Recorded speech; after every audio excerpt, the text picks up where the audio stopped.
Guys director Sukumar గారి డైరెక్షన్లో మన అల్లు అర్జున్ అన్న అండ్ రష్మిక మందాన వీళ్ళిద్దరూ లీడ్ యాక్టర్స్గా రాబోతున్న India's most anticipated movie Pushpa 2.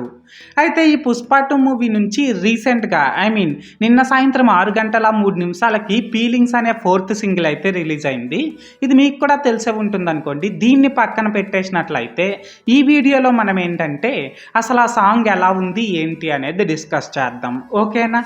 అయితే ఇక్కడ ఫస్ట్ ఆఫ్ ఆల్ మనం చూసుకున్నట్లయితే గైస్ ఈ సాంగ్ని మన డిఎస్పి గారు కంపోజ్ చేయగా అండ్ దీనికి మన చంద్రబోస్ గారు లిరిక్స్ అందించడం అయితే జరిగింది. అండ్ అంతేకాకుండా శంకర్ బాబు అండ్ శ్రావణి దశ వీళ్ళిద్దరూ కూడా ఈ సాంగ్ని పాడడం అయితే జరిగింది. అయితే దీన్ని పక్కన పెట్టేసి అసలు ఈ సాంగ్ ఎలా ఉంది అనే విషయానికి వచ్చినట్లయితే గైస్ సాంగ్ మాత్రం చాలా అంటే చాలా బాగుందన్నమాట. నిజంగా చెప్పుకోవాలనేసి అంటే ఈ సాంగ్ ఒక ఇన్స్టెంట్ పాయిజన్ లాగా ఈ సాంగ్ని ఫస్ట్ టైం విన్నప్పుడే నాకైతే చాలా బాగా ఎక్కేసింది అనమాట.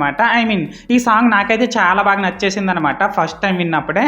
అండ్ అంతేకాకుండా ఈ సాంగ్లో ఉన్న గ్రాండియర్ విజువల్సే కానీ ఆ సెట్ ప్రాపర్టీసే కానీ కాస్ట్యూమ్సే కానీ మన డిఎస్పి గారి యూనిక్ కంపోజిషనే కానీ అండ్ ఈ సాంగ్కి మన చంద్రబోస్ గారు ఇచ్చిన క్యాచీ లిరిక్సే కానీ అండ్ అంతేకాకుండా శంకర్ బాబు శ్రావణి దశ వీళ్ళిద్దరి యొక్క మ్యాసివ్ వొకల్సే కానీ ఇవన్నీ కూడా ఇలా చెప్పుకుంటూ పోతే ఇందులో ఉన్న ప్రతి ఒక్క ఎలిమెంట్ కూడా నెక్స్ట్ లెవెల్లో ఉన్నాయనే చెప్పాలి.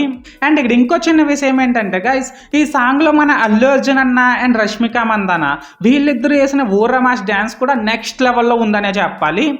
ఇక్కడ ఏంటంటే ఈ సాంగ్ని కొరియోగ్రఫీ చేసిన మన శేఖర్ మాస్టర్ గారి కొరియోగ్రఫీ కూడా చాలా అంటే చాలా బాగుందన్నమాట. సో మొత్తానికి ఇక్కడ సాంగ్ గురించి చెప్పాలంటే గైస్ సాంగ్ అయితే నాకైతే చాలా బాగా నచ్చింది. సాంగ్ అయితే చాలా బాగుంది. కాకపోతే ఇక్కడ ఏంటంటే గైస్ ఈ సాంగ్ని కొరియోగ్రఫీ చేసిన మన శేఖర్ మాస్టర్ గారి కొరియోగ్రఫీ అక్కడక్కడ కొద్దిగా దెబ్బ కొట్టిందేమో అని అయితే నాకు అనిపించింది. అండ్ అంతేకాకుండా ఈ సాంగ్లో మన రష్మిక మందాన డ్యాన్స్ కూడా మన అల్లు అర్జున్ అన్న ఎనర్జీని కంప్లీట్గా మ్యాచ్ చేయలేకపోయిందేమో అని అయితే నాకు అనిపించింది. సో మొత్తానికి కంప్లైంట్స్ అయితే ఇవి. అయితే ఇక్కడ ఓవరాల్గా ఈ ఫీలింగ్ సాంగ్ గురించి చెప్పాలంటే గైస్ సాంగ్ అయితే ఒక ఇన్స్టెంట్ పాయిజన్ లాగా నాకైతే ఫస్ట్ టైం విన్నప్పుడే చాలా బాగా ఎక్కేసింది.